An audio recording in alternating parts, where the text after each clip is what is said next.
Money FM 89.3. Good morning. It's the Breakfast Huddle. I'm Elliot Danker.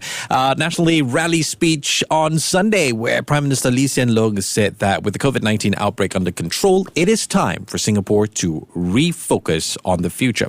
So he notes that the pandemic had sharpened fault lines in society and made some difficult issues more urgent. The bulk of his speech addressed three of them: supporting lower wage workers, addressing anxieties over foreign work pass holders, and managing race and religion. So has COVID-19 possibly brought the things that PM Lee highlighted during the speech into the spotlight? Well, today we're going to discuss all that and more. In the studio with us this morning is Minister for Manpower, Dr Tan See Leng. He'll address and discuss the bulk of PM Lee's speech at the National Day rally. Minister, good morning. How are you? Good morning, Elliot. I'm fine, thank you. And good morning, everyone. It's nice to have someone in the studio. It's been a while for us. I imagine, when my first impression of that National Day rally is it's so timely, so many things being discussed.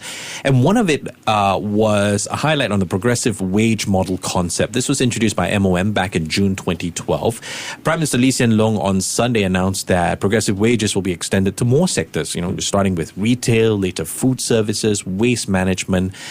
I suppose it's easy to ask, why wasn't this done sooner? I'm going to tweak it and say, this pandemic has really highlighted how we need to expand the coverage, hasn't it?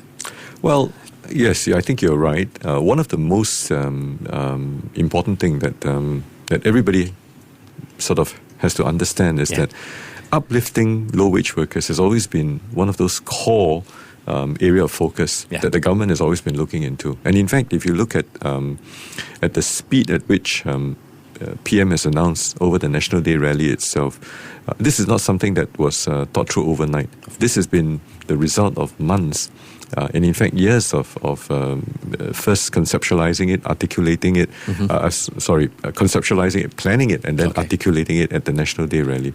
So in terms of looking at how this entire implementation is going to happen, the plan is to expand into more sectors, to expand the reach of the progressive wage model to more numbers of workers, and ultimately, over the span of the next few years, with it extending into sectoral progressive wage, occupational progressive wage, the implementation of the LQS, the local qualifying salary, as a minimum criteria for any firm who wants to bring in foreign work permit holders itself. All of this will result in bringing the coverage from the current 1 in 10 worker to be covered or to be uplifted by this progressive wage model to 8 in 10. Right. And eventually, with the progressive wage mark, the plan is to bring it up to even higher at 9 in 10. I want to talk a little bit about the progression that this progressive wage model has had so far. And I know this has been a debate that's been around forever, but I'd like to get your thoughts on it. Why do we still consider the progressive wage model more effective than what people say, perhaps minimum wage, like in other countries? Well, it is targeted. For a minimum wage, you just set a baseline. And then after that, depending on which country you're in, and if you look at all the statistics and so on, the minimum wage model itself hasn't really sort of worked to the level of what it's intended to be. Now, we believe that the progressive wage model is more targeted, it's more precise. It's not a blunt instrument.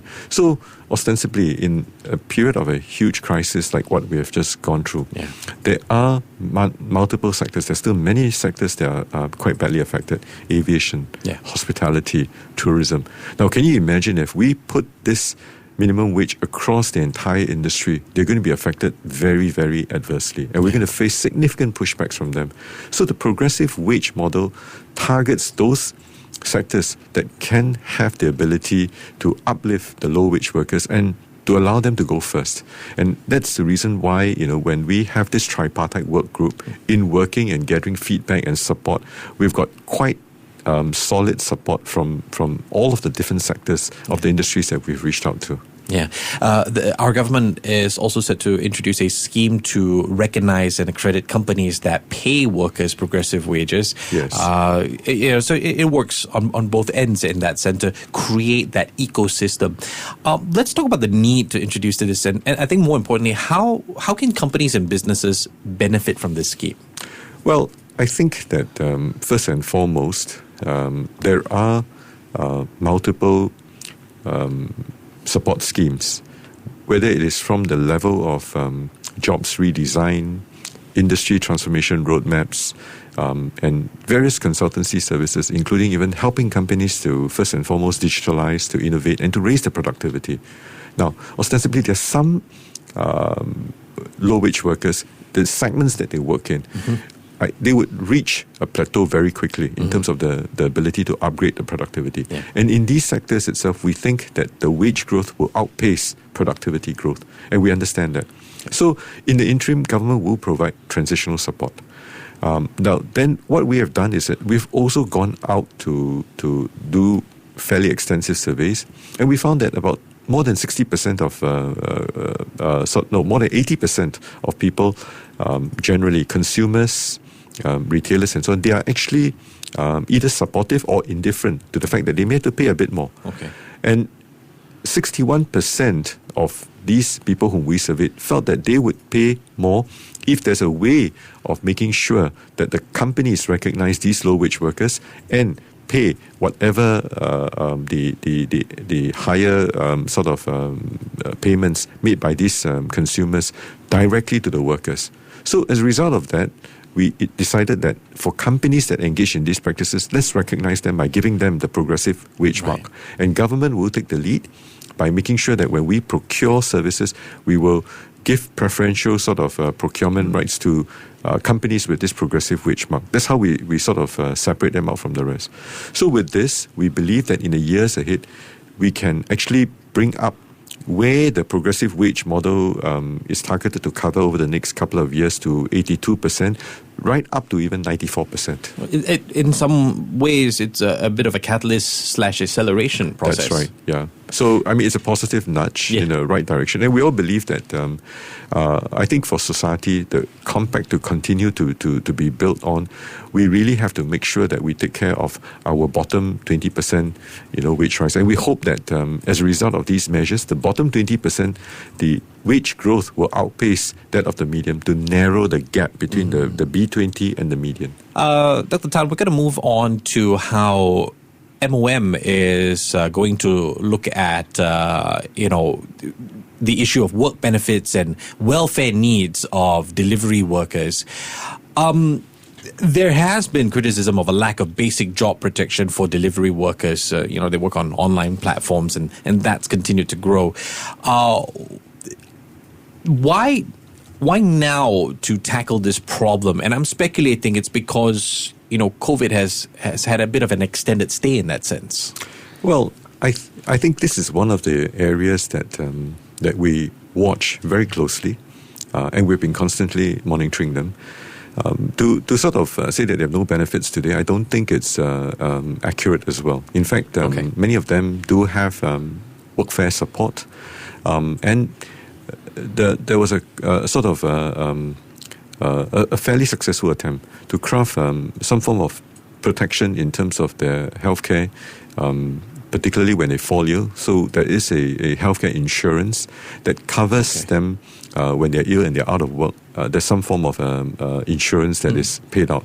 But we are also concerned about the fact that there are certain segments, and it's increasingly so. There are about 40,000 of these self-employed personnel who are either in the private private car hire segment, the delivery personnel, as well as even the young taxi drivers. We're concerned for them that over the longer haul, while they are SEPs, they're self-employed persons, but in effect, because of the platforms that they work for, usually there's this 2 or 3 of these platforms. Actually, the nature of the contracts, they seem to be almost in some form of an employment. Yeah. So we want to ensure that there is adequate protection for them in terms of retirement, right? When they retire, there must be some adequacy in terms of their own savings. On top of that, workman compensation, because they run around outside. We're worried that when they get into an accident, whether there's compensation, and there's some healthcare benefits that's being given out to them. So as a result of that, we thought that it would be very, very crucial, and I would say that the opportune time today to sort of form a task force, a work group, to gather feedback from the industry, from all of them, and to see the nature of the contracts, to see how we can help them and help them better. So to that end itself, we formed the task force, and work has already started. So the third part that we want to also sort of focus on is that they are inadequately represented today. So some form of perhaps union representation could be forthcoming. So these are all part of the initiatives that the government is exploring through the formation of this work group, which is independent. They will come up very quickly, come back with the findings and a set of recommendations. So I think watch that space. Those are the three broad focus areas that we're looking at. One, retirement adequacy in terms of their savings. Two, if they get involved in accidents, what kind of compensation, what kind of care they would be entitled to. And third thing, union representation. Yeah. So this forms the bulk of the focus of what the task force will be looking into. And of course, we are also open to other suggestions and other feedback as they gather opinions from the industry to come back to us. Yeah, I like the union representation, because when you look at when you take a plan view, you really see this trend of more people taking part in the gig economy in that sense, especially here in Singapore. No, you're right, Elliot, because many of them do it also partly because they like the flexibility, right, in terms of the hours and the fact that when they drive, they are their own boss. But I mean, that is actually at that particular point in time conceptual, you see. Yeah. But in actual fact, the obligations that they're subject to, I think that's a different thing altogether. Yeah, very fair point. Minister, let's talk about enshrining the Tripartite Alliance for Fair and Progressive Employment Practices, or TAFEP, putting these guidelines into law.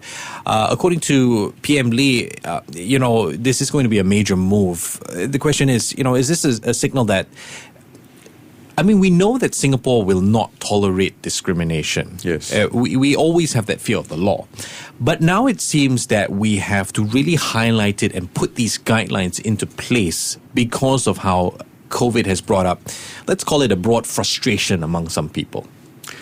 Well, I'm not necessarily sort of aligned to that.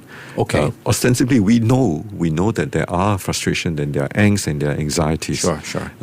It may not just be attributed to COVID per se, because I think you have heard also anecdotally, even before pre-COVID, that there's instances and so on where people felt that they have been discriminated against. Sure. But if you look at over the span of the last couple of decades, the entire TAFEP,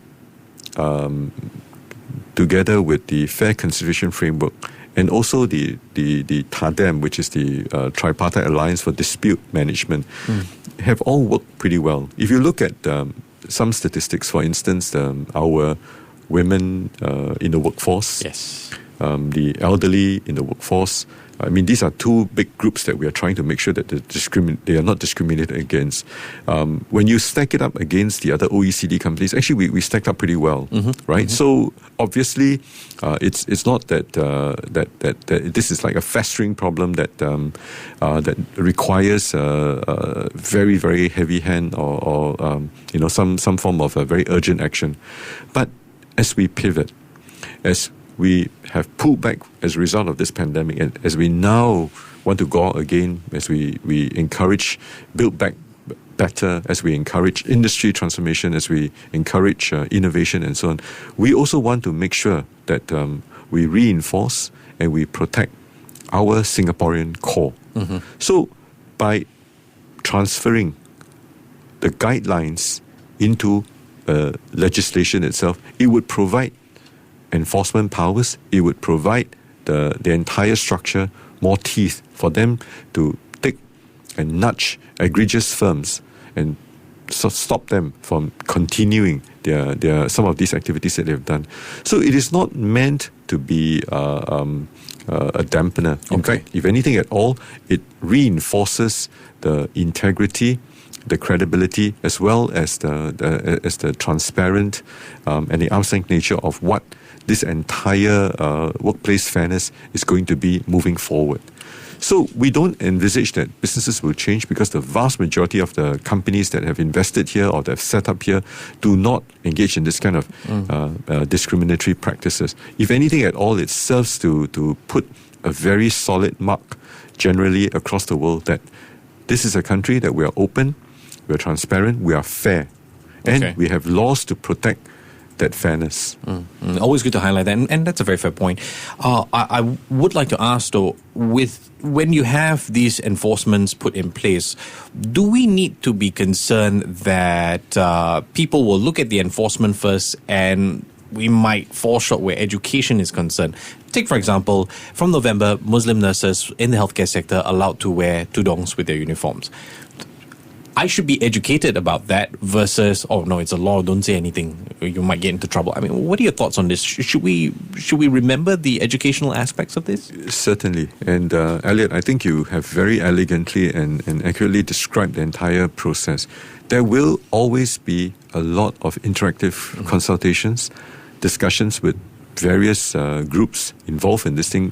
I mean, if you talk about the issue of tudong, it will be from women's groups, it will be from the religious organizations, and it will also be the employers, and most importantly, the people who are affected themselves, whether they should choose to. And hence, we took the initiative, we took the lead.